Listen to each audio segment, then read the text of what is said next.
Today we are joined by one of my favorites, guitar hero Tracii Guns from LA Guns is with us again. He's been on the show at least twice before. I think this is his third time, and we always have a great time talking to him. He's here today to talk about the new LA Guns record, Leopard Skin.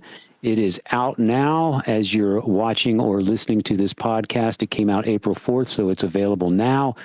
A couple singles are out currently. Taste It and Lucky Motherfucker already out. You can hear those songs and videos on YouTube, etc. The band is gearing up for a tour. I know they're in Texas in May, and then they go out and do a number of dates with Tom Kiefer. That's always a great pairing. So, yeah, a lot of great catching up today with Tracii. Always a pleasure to talk to him.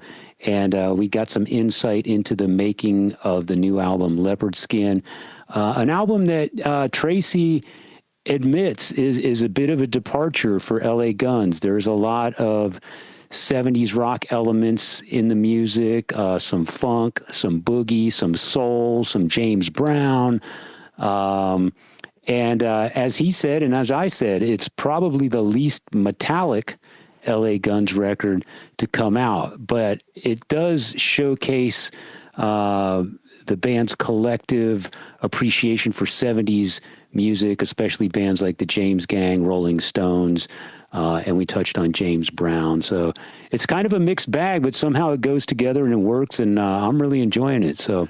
Well, Tracii's, we talk about this, but he's a classic rock guy. You know, he's a Led Zeppelin guy, and man, you know, less people forget Led Zeppelin is they're funky. It's not just about goblins and J.R. Tolkien shit and hippie shit and, you know, going to California and flowers in your hair. It's you know, they're a heavy funk band. It's crazy.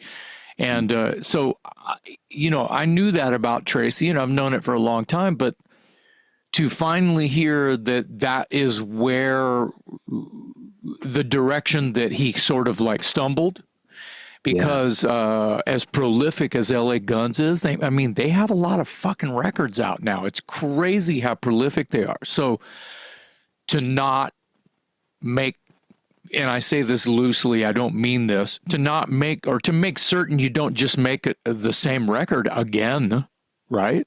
Right. You are at liberty to stumble or fall whatever direction you want.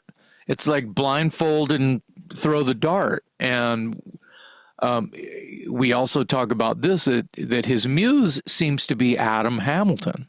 Yeah. Who is the engineer and ends up, is the longtime writing partner of Tracii Guns now. So, and drummer. Plays drums on the last 2 or 3 records, I believe now. And then they have Sean Duncan jump on the tour bus to drum live, and he's a fucking cool dude too. So they've got their shit together. They've got their very enjoyable writing team and process, and they can write any kind of fucking song they want. And I'm just kind of jealous that, you know what I mean? That they can it just happens. I mean, you know, once they unstick, once they push the car out of the mud, it's going 100 miles an hour, and it's fucking great. I think they're at a point now where they're free to do whatever the hell they want, and they're enjoying it, and you can tell that they're having fun with it. They don't have to cater to being in the box that LA Guns may. Right. Even if someone's going, well, you know, who loves the first 2, 3 records, whatever, and they hear something off the new record, and they're like, this is LA Gun, you know, like, what the hell is this, you know, or whatever reaction they're going to get. Wow, this is really good. What is this? It's LA Guns. No, it's not. You see what I'm trying to say? It's this like, they hate it before they know what it is, or the opposite, right? Or they love it because, you know, like, wow, this is LA Guns. Wow. You know, it's a reactionary, depending on who it is you're talking about. Yeah, the point being it can't be pigeonholed, and I think they're at a point where they've earned it, and they're having fun with it. You know, one question I didn't get to ask him is, this is the first record on Cleopatra, on the Cleopatra label. Deadline, yeah.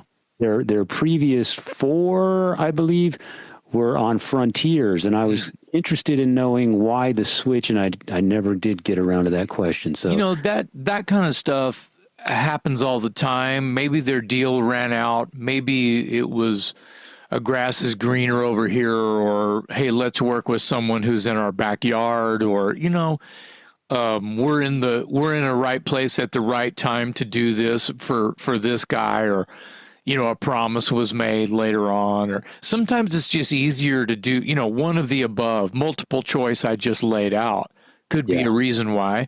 And then there may be as simple as, why not? These are friends of ours at Deadline. Let's do that. Let's do it with them this time, you know. Yeah. Who knows? Maybe when this episode comes out, Tracii will hit us back in the comments or something. But yeah, it's really inconsequential. It's just just an interesting point, because they've been on a roll with Frontier since Tracii and Phil reunited, and now they're on Cleopatra. But whatever, who cares? We still have a new LA Guns record out of it, and at the end of the day, that's all that matters. They're still going strong, about to go on tour. They're still great live. If you haven't seen them live in recent years, man, they are a solid, kick-ass rock and roll band. Yeah, and I mean this with love. For a bunch of old dudes, they're fucking a bulldozer live. Yeah, they sure are, man. Absolutely. Yeah.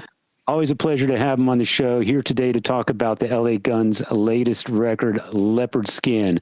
Tracii Guns today on the Talk Louder podcast.